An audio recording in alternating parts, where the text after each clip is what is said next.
네, 이번 시간에는 단어 표기의 기본 원리, 맞춤법 영역입니다. 맞춤법 영역은 단어 표기 영역이 있고 띄어쓰기 영역, 이렇게 크게 두 가지로 나누어집니다. 일단 그 공부 방법 잠깐, 그리고 한자 조금, 공부할 양이 많기 때문에 시간을 많이 할애하기가 어렵습니다. 간단하게만 짚고 넘어갈게요. 한자 부수, 양양자, 그리고 발자국 이 두 개만 볼게요. 이 양양자는 뭐 실제 양이라고 하는 가축을 나타내는 그런 글자이지만 더 중요한 것은 밑에 다른 글자를 쓸 때 아래 부분에 획이 없는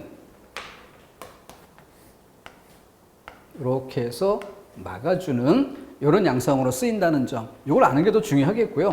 그리고 나면은 밑에 뭐 이렇게 삼수변을 줄여서 어른빙처럼 이렇게 점 두 개로 표시할 수 있고, 하품흠 입 벌리다 뭐 이런 뜻으로 그렇게 해서 어떤 글자 속에 획이 밑에 뭔가를 놓으면 방해가 되겠죠. 그걸 줄이는 뭐 그런 정도로 쓰이는 모양에만 좀 초점을 두면 되겠고, 발자국 유라는 것도 뭐 중요한 글자가 아닙니다. 뜬 역할을 많이 하지 않기 때문에. 그럼 굳이 이걸 소개해보는 이유는 뭐 파자 할 때 전체 글자 속에 들어간 모양 이런 것들을 볼 때 도움이 좀 될 수 있다.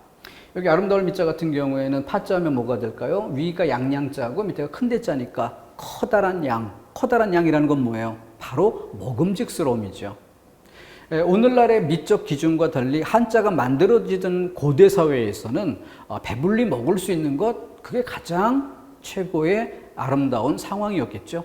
그걸 나타낸 글자고, 이 짝우라는 이 글자 속에 대충 이것을 날일자로 볼까 밭전자로 볼까 이런 것에 문제가 있습니다. 이 아래에 있는 부분을 어떻게 볼까에 문제가 되는 거죠. 그랬을 때 여기서부터 쭉 이어 써야 할지 아니면 위 끊어서 아래 것만 따로 쓰게 될지 그 차이. 그래서 여기 발자국 유라는 글자 테두리가 있고 이렇게 쓰는 이 획이 있을 때 이 글자를 좀 더 부드럽게 이해할 수가 있을 겁니다. 자, 여기는 뭐 부담스럽지 않게 뜬 역할보다는 그 모양 위주 이런 정도에서 가볍게 한번 살펴보셨으면 좋겠고요. 자, 그런 의미에서 우리가 한자 공부할 때 지금까지 늘 부수가 중요하다. 이걸 강조드렸던 것처럼 그거를 좀 더 잘 활용하기 위해서 휴대폰 어플을 활용하는 이걸 간단히 한번 소개를 좀 드리고 갈게요. 여러분들이 뭐 공부할 책은 빼놓고 다녀도 휴대폰을 빼놓고 다니는 경우는 거의 없으니까 이렇게 네이버에 여기 사전이 있죠. 사전. 이 사전을 눌러보면은 한자 사전이 있습니다.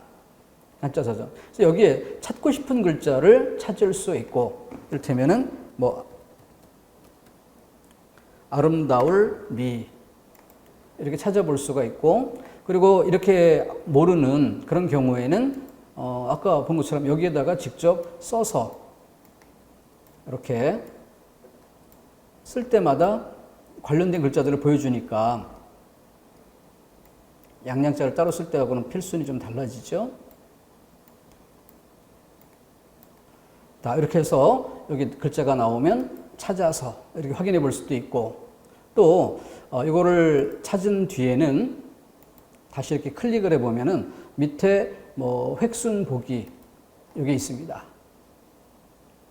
자, 그랬을 때 글자를 쓰는 순서 이런 것들이 어떻게 되는지 이것도 직접 보여주고, 거기에 지금 색깔이 파란색하고 밑에 빨간색해서 어떻게 파자 글자가 쪼개지는가도 잘 보여주고 있죠. 그렇기 때문에 글자를 이해하는 데 있어서 한 덩어리를 보면은 암기가 어려워질 수 있지만 양양자 따로 그리고 큰 대자 따로 이렇게 구별해서 이해한다면은 더 쉽고 빠르게 정리가 될 수 있을 겁니다. 그래서 뭐 종이로 된 자전을 찾는, 우편을 찾는 이런 것들보다는 훨씬 쉽고 편한 방법이 아니겠는가, 그런 점에서 휴대폰 어플로 아예 한자 사전을 어플로 따로 깔아두면 바로 들어가서 확인해 볼 수 있습니다. 시간 절약에 많이 도움이 된다는 점에서 소개해 드립니다. 자, 이거는 자, 늙글로 원래 글자고 그 다음에 밑에 부분을 뺀 상태를 역시 노인노, 늙글로라고 동일한 이름으로 불러주고 그 이름을 불러줬을 때 그 밑에 다른 것을 넣어서 글자를 이해하게 되는 거죠. 이 아래 있는 부분은 이렇게 큰 대자, 큰 대자가 획이 변형된 이런 모습입니다. 이거는 그 사람 자라고 할 때 이 부분을 빼고 밑에 아들 자를 넣어서 효도효, 자식이 늙은이를 등에 업은 형상 이렇게 해서 글자를 또 확장해 가기도 하죠. 자, 이 부분은 이거는 하나 설명하고 가야 되겠네요. 자, 이 부분에서 요 귀자 좀 주목해 보겠습니다. 귀자가 들어간 글자로 즐길탐이라는 글자가 있어요. 오른쪽에 도금 역할을 하고 왼쪽에 귀이 이것이 뜬 역할을 하게 되는데 즐길탐이니까 뭐겠어요? 악기 소리, 뭐 음악 소리 이런 걸 들으면서 즐긴다 이런 뜻이 되는 거죠. 그래서 요 글자가 들어가는 것으로 탐닉이라는 것인데 무엇을 탐닉하다라고 할 때 포인트가 어디에 있어요? 귀자에 마킹해두고 이해를 해야 됩니다. 귀로 즐거운 음악 소리를 듣는다, 그것을 즐긴다 이렇게. 자, 그런데 호시탐탐이란 글자예요. 즐길 탐 글자도 아주 비슷하고 도금도 탐 똑같죠. 그런데 호시탐탐은 뭐예요? 호랑이가 먹잇감을 잡아먹으려고 언제쯤 공격을 개시할까라고 노려보고 있는 것, 이걸 호시탐탐이라고 하는 겁니다. 그러니까 호랑이가 먹잇감을 노려보는 거니까 여기는 뭐가 들어가? 눈목자가 들어가는 거죠. 근데 이렇게 이것도 상당히 큰 글자로 쓴 편인데 우리가 종이에 인쇄되어 있는 보통의 시험 문제의 글자 크기 이 정도에서 볼 때는 요 귀이자와 눈목자의 차이 이게 잘 분간이 되지 않을 수 있습니다. 글자를 통째로 본 사람들에게는 눈에 띄질 않아요. 그런데 우리 늘 얘기했던 것처럼 이렇게 지워버리고 부스에만 형광펜으로 마킹하고 이렇게 공부해온 사람들에게는 귀자가 쓰인 경우랑 눈목자가 쓰인 경우 확실하게 그 차이가 구별이 돼 보입니다. 그래서 문맥에 그 한자가 맞는지 틀리는지 등을 정리해 보는 것 쉽게 구별해 볼 수 있습니다. 자, 그건 빠르게 좀 건너가도록 하겠습니다. 자, 이번 시간에 맞춤법 공부할 때 먼저 보충 자료로 프린트 자료 제시돼 드린 것이 있어요. 그래서 이걸 준비하시고 이거 먼저 프린트를 준비해 두시고 보시면 더 편합니다. 굳이 이렇게 말씀드리는 이유는 제가 준비했던 이 PPT 화면상에 지금 여기는 첫 번째 페이지는 글씨가 크지만 캡처된 자료가 들어가는 부분에는 글자가 좀 작고 그래서 보기 불편하지 않을까 해서 소개해 드리는 것이고, 일단 급한 대로 준비가 안 된다면, 프린트가 준비가 안 된다면 그냥 봐도 크게 어려운 정도는 아닙니다. 그래서 프린트는 나중에 뭐 보충할 기회가 있으면 그때 다시 활용하셔도 되고, 할 수 있으면 먼저 준비하시고 굳이 안 되는 조건이라면 억지로 하려고 하지 마시고 그냥 화면 중심으로 보셔도 무방하겠습니다. 자, 한글 맞춤법 통일한 제1항 근본 원칙, 한글 맞춤법은 표준어를 소리대로 적되. 자, 이것이 시험에 출제가 된 바가 있었죠. 그래서 이 부분을 좀 정확히 따져볼 필요가 있는데, 한글 맞춤법은 표준어를 소리대로 적대. 이것만 보면 이게 얼마나 중요한 얘기인가 라는 것을 잘 모를 수가 있어요. 근데 바로 이것 뒤에 이어지는 부차 원칙, 바로 이거 뒷부분입니다. 적대하고 쉼표 찍었죠? 쉼표 뒤에 이어지는 문장이 어법에 맞도록 한다, 어법에 맞도록 함을 원칙으로 한다 라고 되어 있어요. 그럼 이게 뭐냐, 이게 뭐냐, 이걸 분명히 해두는 속에서 형태수의 원형을 밝혀 적는다는 뜻인데, 형태수의 원형을 밝혀 적는 게 아니면 그 이전에 얘는 뭐냐, 한글 맞춤법은 표준어를 소리대로 적대. 그래서 이 말의 뜻풀이를 한글은 글자가 곧 발음기호다, 글자가 곧 발음기호다. 영어 사전 보세요. 알파벳이 있고 알파벳으로 이루어진 단어가 있고 뒤에 발음기호가 따로 있죠. 근데 우리 한글은 된소리가 되는 경우나 뭐 등등 일부 발음기호를 표시하는 경우가 있으나 원칙적으로는 발음기호 없이 표시가 됩니다. 자음, 모음,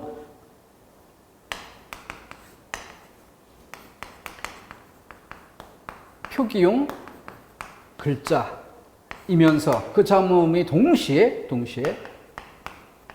발음 기호다. 그러니까 한글 맞춤법. 우리말의 이런 특징을 반영해서 표준어를 소리 그대로 적는다. 근데 이 소리 그대로 적는다를 입에서 나는 소리 그대로 적는다라고 생각하면 안 되는 것이고요. 자음과 모음이 소리를 나타내는 글자이기 때문에 그거대로 적는다. 자음과 모음의 소리값대로 적는다. 이런 뜻으로. 글자가 곧 발음기호다. 글자, 자음, 모음이 곧 발음기호이므로 표준어의 발음 형태대로 적는다는 뜻. 자, 예시단어로 보세요. 구름, 나무, 하늘, 놀다, 달리다 이런 것들이 예시가 되어 있습니다. 여기서 공통된 특징이 뭐겠어요? 음운의 변화가 없습니다. 음운 변화 없는 단어를 예시하면서 뭘 얘기하는 거야? 이거 얘기하는 거예요.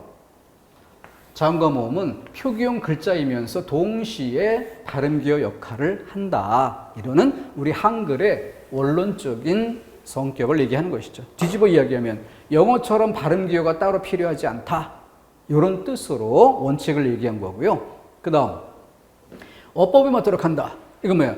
소리값이 표기와 달라지는 경우가 있죠. 음운의 변화가 생기는 경우가 있죠. 그 음운의 변화가 생기는 경우 어떻게 적을 거냐라는 것에 대한 부차적 규정. 이때는 소리 나는 대로 적는 것이 아니라 형태에서 원형을 밝혀서 적는다. 왜 그렇게 했을까? 이유를 비교 이해합니다. 자, 형태에서 원형을 밝혀주게 되면은 이렇게 꽃이라는 형태소를 기반에 두고 그 형태소에 이가 붙으면 이를, 나무가 붙으면 다발이 붙으면 붙은 것만 그대로 붙여 쓰는 거죠. 형태소를 구별해서 꽃은 꽃대로, 이는 이대로, 나무는 나무대로 이렇게 쓴다. 그러면 얻을 수 있는 효과가 뭐예요? 꽃이라고 한 번 암기한 걸 가지고 이렇게도 활용하고 이렇게도 활용하고 이렇게도 써먹을 수 있다. 한 번 암기해서 여러 군데 쓸 수 있다. 근데 만약에 입에서 나는 소리들을 적는다면 어떻게 되느냐? 꽃, 디귿으로 표기가 되겠죠. 꽃이 이를 만났는데 받침이 뒤로 넘어가 표기가 돼야 되겠죠. 꽃나무, 니은으로 보이겠죠. 꽃다발 하면 디귿으로 보일 것이고. 이렇게 소리가 제각각 달라질 때마다 그렇게 적으면 여기서 이걸 떠올릴 수가 있나요? 영어처럼 제각각 다 암기하는 번거로움이 생길 겁니다.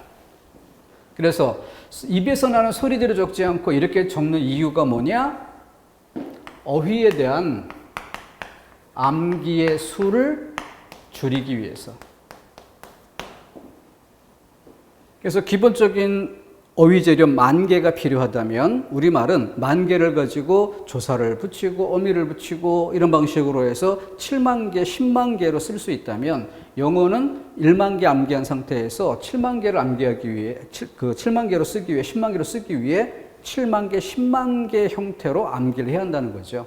모양이 다 바뀌는 것을 암기해야 되니까. 우리는 그러지 않아도 되는 그런 효율성이 있다. 이런 뜻으로 맥을 잡아보시면 좋겠습니다. 그럼에도 세 번째, 이거 넘어가기 전에 3번으로 입에서 나는 소리 그대로 적는다는 경우가 있어요.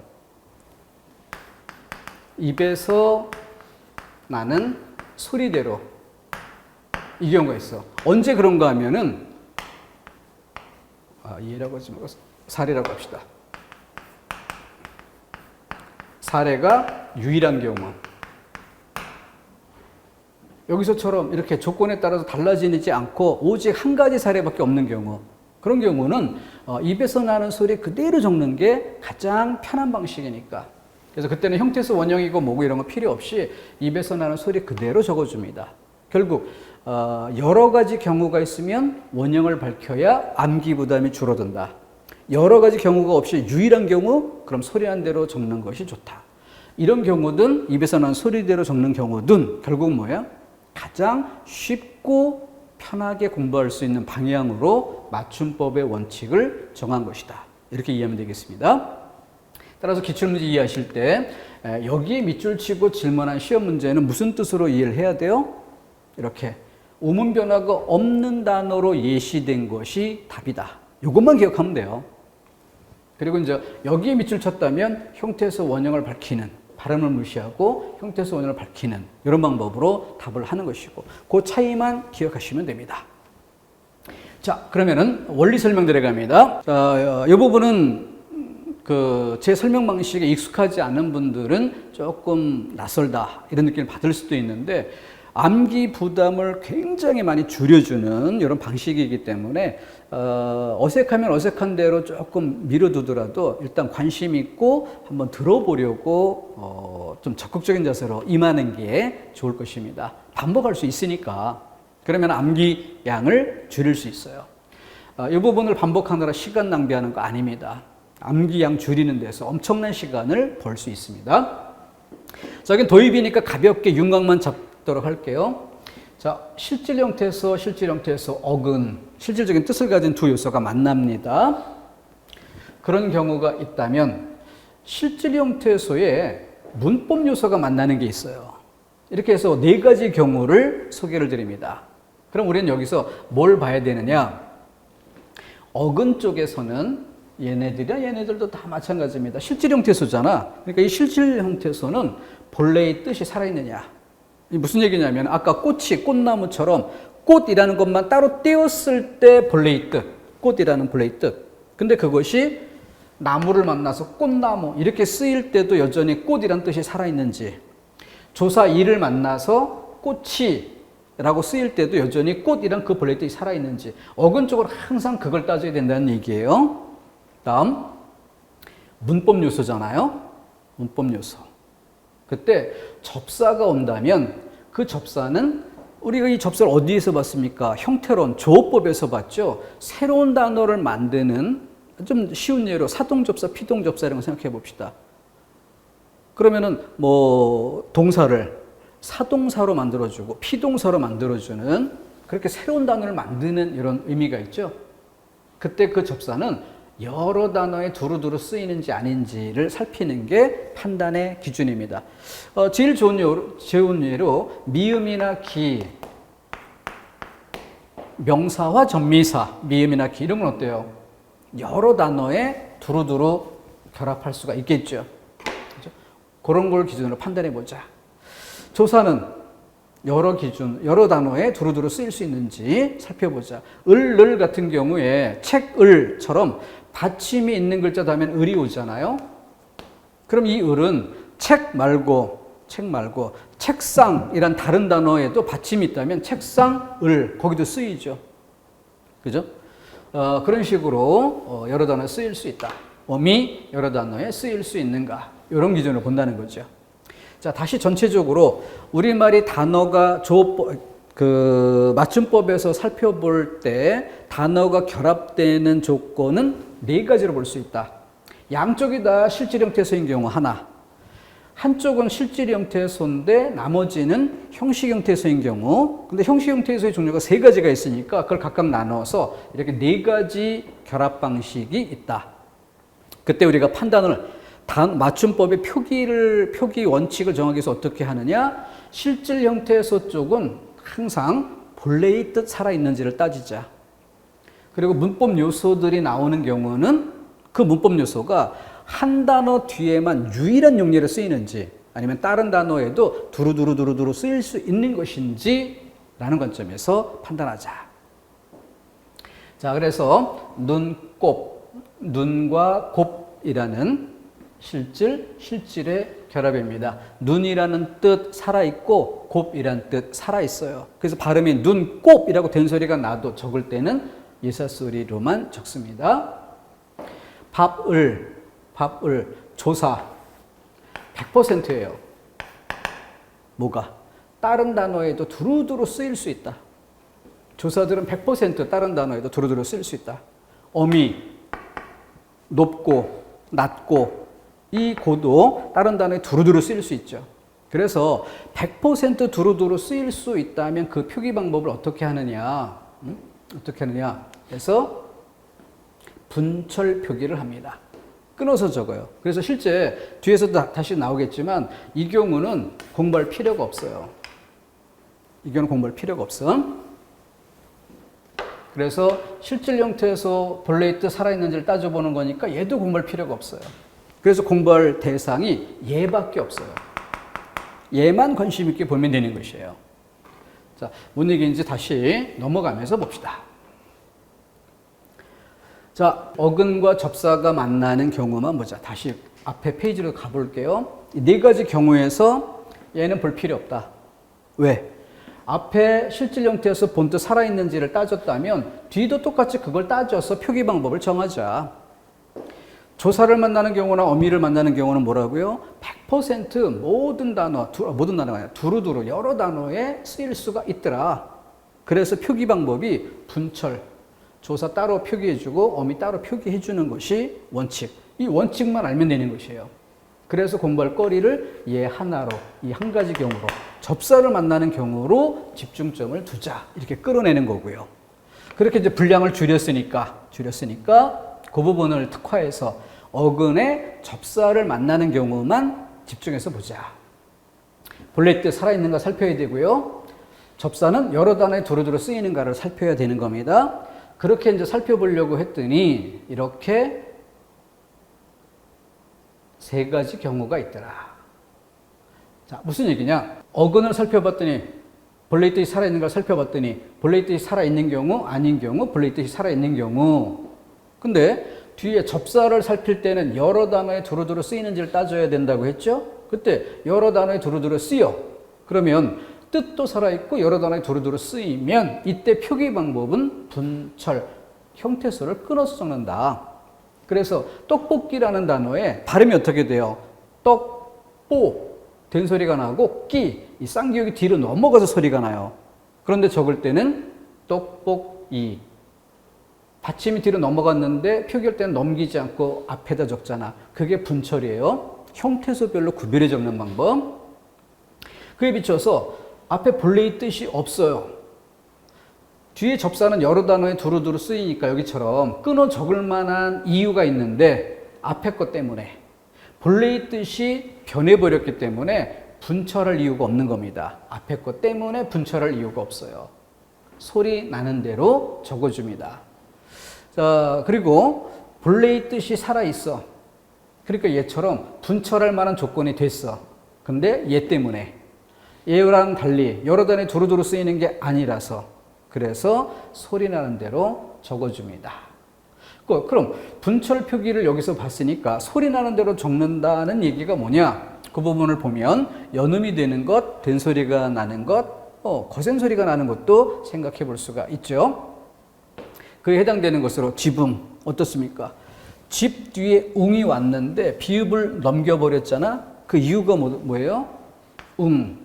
뒤에 붙은 접사가 여러 단어에 쓰이는 게 아니라서 이 단어에만 쓰이지 다른 단어에 웅이 붙는 경우가 없기 때문에. 멋쩍다라고 할 때 쩍. 적다라는 뜻 이게 아니기 때문에 그래서 된 소리를 된 소리대로 그대로 써줍니다. 아무튼 거센 소리 난 걸 거센 소리 그대로 써줍니다. 왜?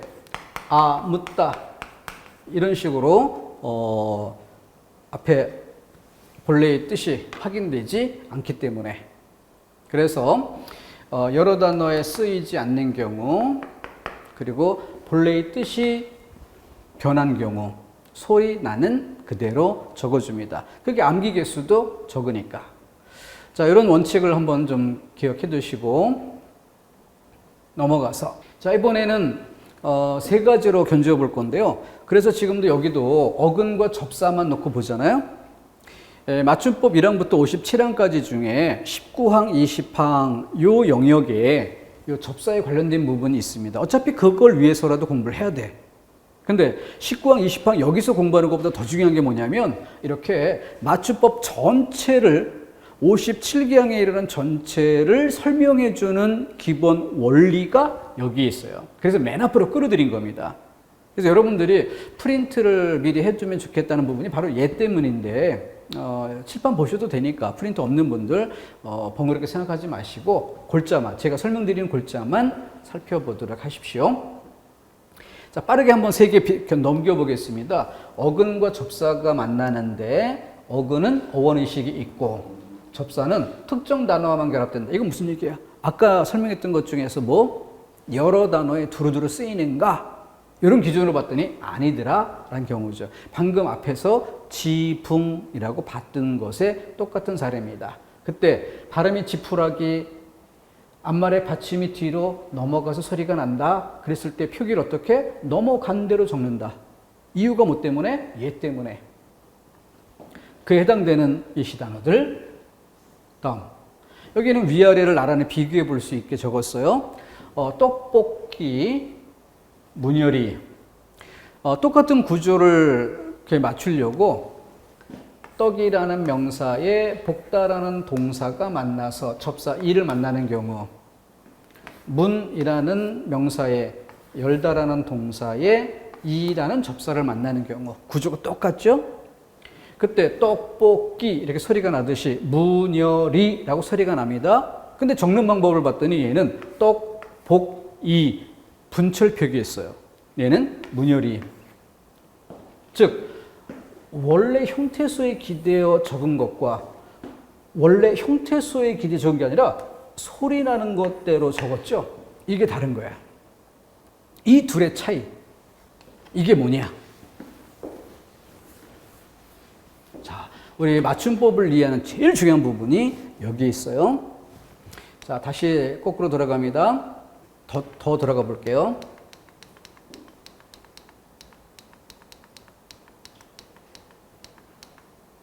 자, 여기서 단어가 만들어지는 네 가지 경우, 실질형 태수끼리 만날 때, 어근에, 접사 만날 때, 조사 만날 때, 어미 만날 때, 어근은 본래 있듯 살아있는지, 형식 형태소는 여러 단어에 두루두루 쓰이는지, 이걸 판단 기준으로 하는데, 그 중에 접사를 만나는 경우만 보자.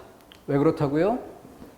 앞뒤가 어근이면 실질 형태에서 살아있는지 따지듯이 뒤도 똑같이 따지면 되니까, 앞에 따진 방법 뒤도 적용하면 되니까 신경 쓸 일이 아니다. 조사하고 어미는 여러 단어에 두루두루 쓰이는지를 따져볼 때 어떻다고요? 100% 그렇다. 그래서 100% 뭐 분철 표기한다. 이렇게 알아주면 되는 거예요. 그러니까 표기법에서 중점적으로 공부할 부분은 여기에 있다. 그래서 그 중점적으로 공부할 어근과 접사를 놓고 볼 때 얘네들의 경우를 다시 한번 세 가지로 나눌 수 있다. 그게 아까 떡볶이, 문열이, 지푸라기 이렇게 대표 단어로 예시했던 부분인데, 본뜻 살아있는지 따져보고 여러 단어에 두루두루 쓰이는지 따질 때 이렇게 본뜻 살아있고 여러 단어에 두루두루 쓰인다면 뭐 분철 표기. 그런데 앞에 본래의 뜻이 형태소의 본래의 뜻이 변했다면 뒤는 여러 단어에 두루두루 쓰이더라도 얘 때문에 분철 표기가 아니라 연철 표기한다. 입에서 소리는 안 들어 적는다. 세 번째 경우는 본래의 뜻 살아있어도 여러 단어, 접사가 여러 단어에 두루두루 쓰이지 않으면, 용례가 유일하면 그러면 그냥 소리 나는 대로 적는 게 속편하다. 이렇게 이 세 가지 패턴이에요. 자, 그 세 가지 패턴을 뒤에서 다시 한번 반복 설명을 드리는 거였어요. 지푸라기 어떤 경우? 세 번째, 접사가 두루두루 쓰이는 경우가 아니라서 우라기란 이 접사가 볏짚이란 단어 뒤에나 붙지 풀 뒤에 붙어서 푸르라기, 나무 우라기 이렇게 다른 데 쓰일 일이 없더라. 그래서 그냥 입에서 난 소리 그대로 적어주는 게 제일 속편하다. 용례가 유일하니까. 그래서 이 맥락으로 꼬락서니 악서니, 끄트머리의 음머리, 모가치의 아치, 바가지의 아지, 바깥에 앗 이렇게 쭉 암기해주면 되는 거예요. 근데 그 중에 바가지, 송아지, 망아지, 강아지. 근데 그거는 짐승의 새끼란 뜻으로 쓰일 때지 바가지가 박의 새끼 이거 아니죠. 그러니까 우연하게 의미 비슷한 거지 송아지, 망아지, 강아지하고는 다른 겁니다. 유일한 용례라고 좀 각별히 암기 좀 해주시고요. 나머지는 뭐 볼만한 거 없죠. 한 번만 보면 더 공부할 필요가 없습니다. 그렇게 일단 자투리를 잘라낸 뒤 이제 제일 본질적인 영역인 둘. 그래서 어원의식 살아있고 떡, 볶다. 여러 단어에 두루두루 쓰이고 이, 다른 단어에도 이가 결합되면은 어떤 명사로 만들어주는 그런 두루두루 쓰이는 역할. 그런데 똑같이 명사로 만들어주는 두루두루 그렇게 쓰일 수 있는 역할은 맞는데 실질 형태에서의 뜻이 변해버려서 그렇게 적을 수 없는 경우. 그러니까 떡볶이는 여전히 떡과 볶다의 뜻 살아있잖아요. 떡볶이라는 단어 속에. 근데 문열이라는 단어 속에 문 열다 이 뜻은 들어있지 않습니다. 자, 간단히 좀 설명드리면 무슨 얘기냐면은 문이라는 것은 그 집 대문처럼 그렇게 생물학적으로도 역시 마찬가지고 열다, 오픈하다. 그래서 문열이라는 것은 처음에 문이라는 뜻도 살아있고 열다의 뜻도 살아있고 그랬을 때 최초의 뜻은 본래의 뜻은 뭐냐면 어미가 새끼를 낳을 때 출생 순서 문을 열고 나오는 거니까 그 출생 순서가 뭐가 돼요? 첫째 first의 뜻으로 쓰였던 겁니다. 문을 열고 나온 놈. 그러니까 강아지들을 놓고 볼 때 우리 집 개가 강아지 5마리를 낳았는데 요 전박이 요 녀석이 문열이야. 옛날에는 뭐라고 썼다고요? 5마리 출생할 때 얘가 첫 번째로 태어났어. 이런 뜻으로 썼다는 거예요. 근데 세월이 흐르면서 어떻게 돼? 첫 번째로 태어난 것들의 공통점이 신통치 못해요.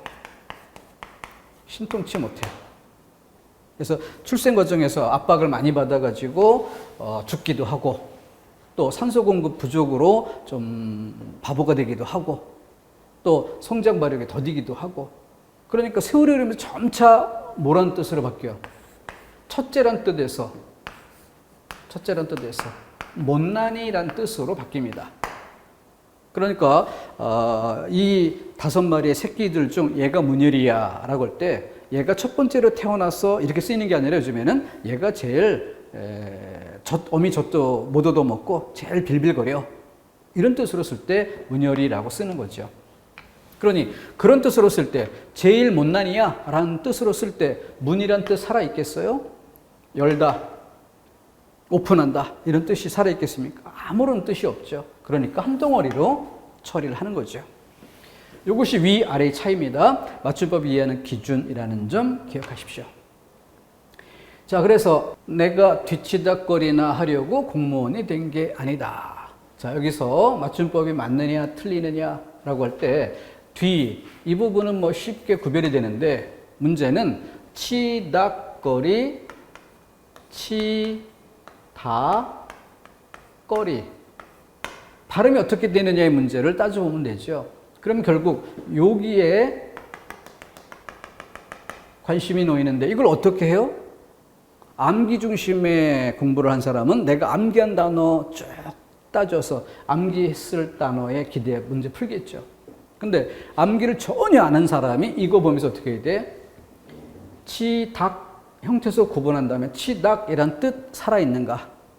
거리, 거리라고 발음되지만 다른 단어에도 뭐뭐 할 거리, 먹을 거리 할 때 그거 아닌가? 그럼 뒤에 접사는 공통적으로 여러 단어에 쓰일 수 있다. 치닥이란 뜻 살아있나? 이 부분에 해명이 안 되죠. 해명이 안 되면 바로 여기에 해당되는 거죠. 그게 바로 떡볶이형이냐 문열이형이냐 그럼 이런 경우에 문열이형이라고 봐야 되겠죠.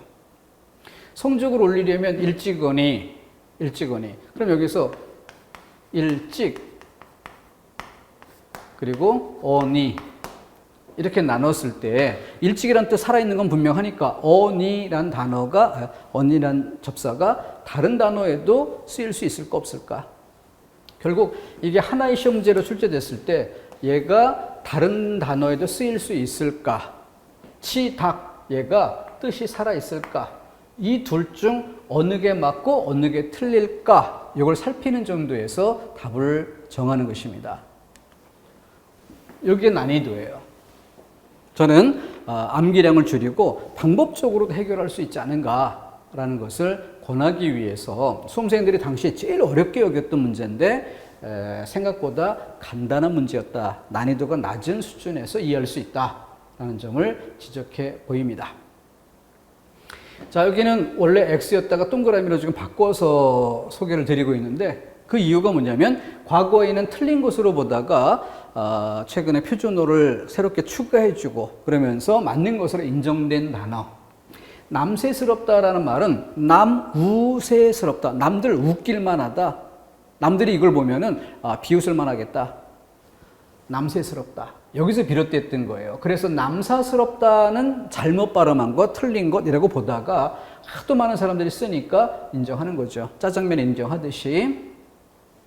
노느다라는 말은 나누다라는 말과 구별했을 때 좀 관심을 갖자, 이런 뜻으로. 누구타다도 느긋하다라는 말과 구별해 쓰자는 뜻으로 나중에 설명드릴 기회가 있을 겁니다. 만날, 맨날, 맨날. 인정하지 않다가 최근에 그것도 인정이 된 단어죠. 야멸친 사람, 야멸찬 사람. 이거 틀린 것으로 보다가 이것도 역시 인정이 됐습니다. 또 여기는 몸조화가 파괴된, 깡총이 아니라 깡충, 단촐이 아니라 단출. 이렇게 몸조화가 파괴된 형태를 인정한 단어들. 그래서 주의할 것으로 미리 좀 맛보기 하자. 도입학습 부분에서 맛보기 하고 가는 게 편하겠다. 이렇게 권해드리고요. 자, 다음. 여기는 이 부분 때문에 여러분들 뭐 프린트 해보시면 좋겠다라고 말씀드린 건데, 지금 강의 진행하는 이 시간에 꼭 보지 않아도 되니까, 이 시간에 봐야 될 만한 건 위로 뽑아서 설명드리니까, 그러니까 밑에 건 나중에 보도록 하셔도 되겠습니다.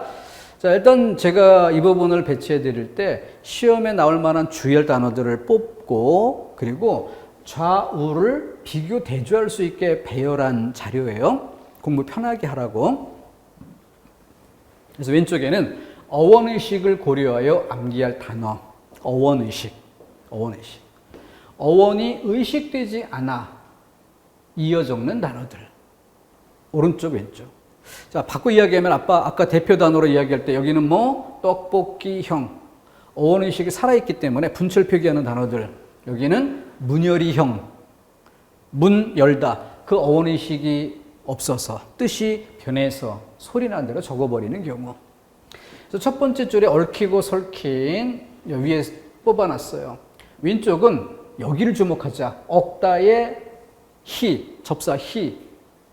뜻 살아있고 히, 접사 여러 단어에 두루두루 쓰이는 것으로 설명되죠. 그래서 앞에는 얽히다, 분철 표기를 했어요. 근데 같은 단어 속의 끝부분에 주목했더니 여기는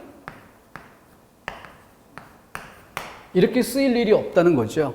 석다라는 뜻도 확인이 안 되고, 그러니까 뒤에 히, 피동접사 히 이렇게 이해될 수 없다. 그러니 이렇게 적을 이유가 없다. 소리 나는 대로 적자. 이것이 앞부분과 뒷부분의 차이입니다. 다음, 맛적다, 멋적다.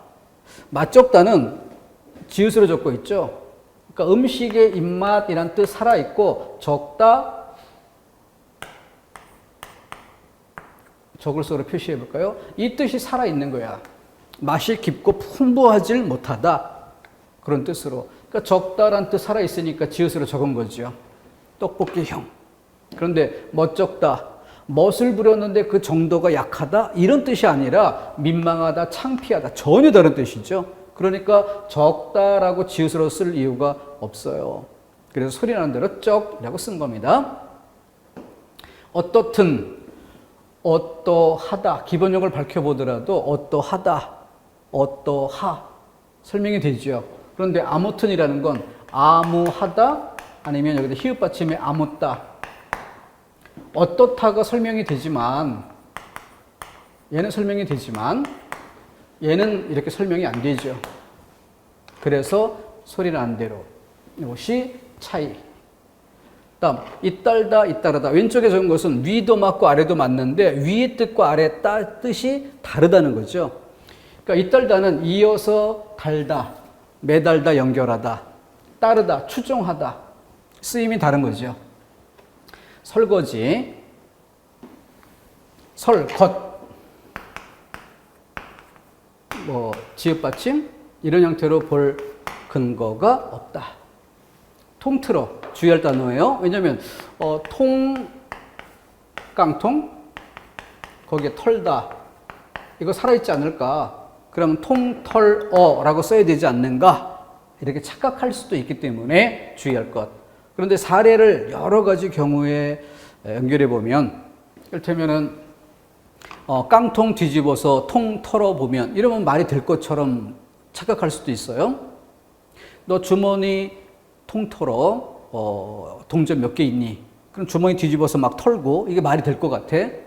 근데 야, 너 은행 계좌에 통털어 얼마 있니? 이렇게 넘어가면 은행 계좌를 털어요? 말이 안 되지. 그렇게 쓰임새가 여러 가지로 넓혀지다 보면은 본뜻에서 멀어졌다는 것을 알 수 있게 됩니다.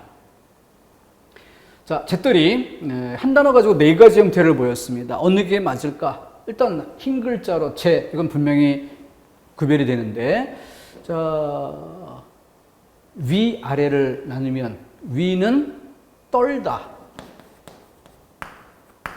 아래는 털다. 자, 이렇게 어느 게 맞을까의 문제거든요. 근데 이것만 보면은 헷갈릴 것처럼 생각될 수 있는데 주목해야 될 게 있습니다. 그게 뭐냐면 그렇게 해서 결과적으로 연결된 제털이인지 제털인지 제떨인지 모르지만 이 단어는 이 네 개 중에 하나만 맞는데 이렇게 어쨌든 이 단어는 뭐예요? 그릇의 이름입니다. 담배를 피우고 재를 담는 요 그릇임을 주목하세요. 그러면은 떨어야 될까요? 털어야 될까요? 털이게 어때요? 사방으로 가루가 날리겠죠. 그러니까 털다가 아니라 떨구다, 떨다. 그래서 위가 맞고, 그럼 제, 뜻 살아있고, 떨다 살아있고, 이 여러 단어에 두루두루 쓰일 수 있다. 그러면 뭐? 바로 떡볶이형이 되죠.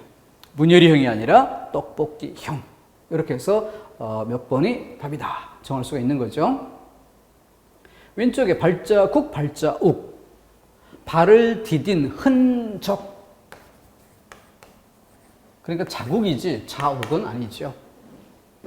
솔직히, 솔직히, 솔직하다, 솔직하다. 여기에 이희가 붙는 구조죠. 갑자기,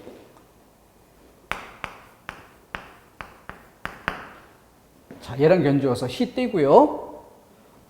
솔직하다, 솔직하다. 갑작하다.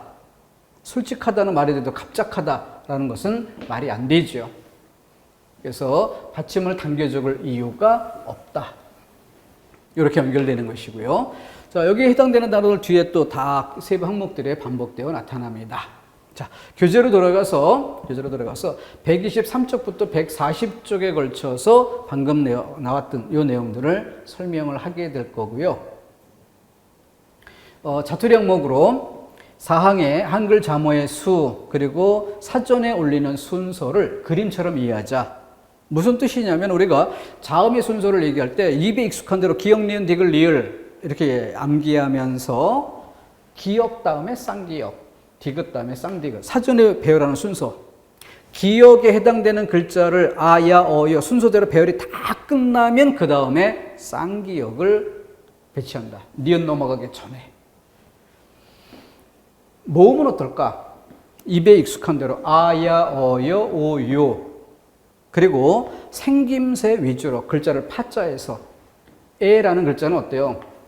아예 이를 붙이는 글자니까 이를 뗐을 때 아 배열이 끝나면 그 뒤에 이를 덧붙인 글자를 다음에 야를 다 배치하고 야에 해당되는 단어들 다 배치하고 더 이상 배치할 게 없으면 그 다음 이를 덧붙인 글자를 배치하고, 그래서 여기는 모음을 파자에서 글자를 쪼개서 배열 순서를 암기하자. 시험 문제는 어떻게 출제돼요? 단어를 주고 이를테면은 외양간, 외가리 이런 단어를 주고 어느 것이 더 사전 순서상 먼저 나오는가 이렇게 묻는 거죠. 그러면 똑같이 오 그리고 얘는 이, 얘는 아, 이. 오 다음에 어느 게 먼저예요? 얘가 먼저지. 그러니까 이게 더 먼저 나온다. 이렇게 답하는 방식으로 시험 문제를 출제하는 것입니다. 자, 사전에 올리는 순서 요 시각적으로 이해해 두도록 하시기 바라고요. 다음 맞춤법을 57개항 20개로 압축하자 이렇게 정리를 해드리는데요. 지금 57개항 중에 사실은 띄어쓰기 10개 항은 열애로 빼고, 띄어쓰기 57개 항인데 1항부터 4항까지가 가장 기본적인 내용, 총칙에 관련된, 그리고 방금 전에 살펴본 자원 모음이고요. 사실 5항부터 본론이 시작돼요. 5항부터 40항까지. 그런 다음에 51항부터 56항까지. 여기 이제 단어 표기의 영역입니다. 그럼 중간에 41항부터 50항까지 10개가 빠졌죠. 여기 있는 것이 띄어쓰기. 그래서 얘는 뒤로 뺍니다. 그리고 57개항이라고 했는데 마지막에 57번째 항은 어떤 세부적인 규정을 따로 두는 데가 아니라 여기까지 나왔던 단어들 중에 표기는 다른데 발음은 매우 비슷해 보이는, 그래서 헷갈릴 수 있는 이런 애들을 따로 한번 모아가지고 다시 정리해 주는 부분이 57항이에요. 그래서 주의할 단어들이라고 모으는. 그래서 띄어쓰기는 일단 빼고 이 부분을 20개로 압축을 해보자. 그러면 적어도 반수 이하로 줄어들죠. 여러분들이 그냥 쉽게 이렇게 생각해 보세요. 맞춤법이 57개 항이더라 라고 하면은 끔찍합니다. 머릿속에 정리가 안 돼요. 근데 20개 정도라면 어때요? 20개 정도라면. 그리고 또 20개가 진짜 여러분들에게 20개로 와닿을까? 공부를 좀 해보면 아까 조사나 어미를 붙이는 경우는 100%이기 때문에 그래서 분철 표기하는 것이다. 원칙만 세우면 되지 예시 단어 공부할 필요가 전혀 없습니다. 이런 걸 없애듯이 그런 것들을 없애고 20개로 추린 건데 이 20개를 다시 한 번, 두 번 정리하다 보면 너무 뻔해서 공부 안 해도 될 것들이 보입니다. 얘네들을 지워나가잖아요. 그러면은 한 3달 정도만 공부한 수준의 수험생들도 20개를 10개 가깝게 12개 정도 이렇게 해서 줄일 수가 있어요. 한 6개월 정도 하면은 10개 안쪽으로 들어갑니다. 그래서 한 1년 정도 공부한 사람들은 이 20개를 압축하기가 정리되고 나면 결국 주의할 것 한두 개 남아요. 그 한두 개의 패턴만 집중적으로 연습하면은 합격권 들고도 남는다는 얘기입니다. 그걸 위해서 이렇게 정리하는 것이 쉬운 공부 방법이다라는 얘기고, 여기에 도달하기 위해서 앞에 기본 원리를 강조드렸던 것이에요. 그런 점을 좀 유념토록 해두시고 앞으로 이거 설명드리는 것이 5항부터 57항에 걸쳐서 쭉 훑어보긴 할 텐데 그 중에 쓸만한 것, 공부할 만한 주요거리를 남기는 것이다. 이렇게 좀 이해해 두시고 다음 시간에 이거 살펴가도록 하겠습니다. 쉬었다가 이어갈게요.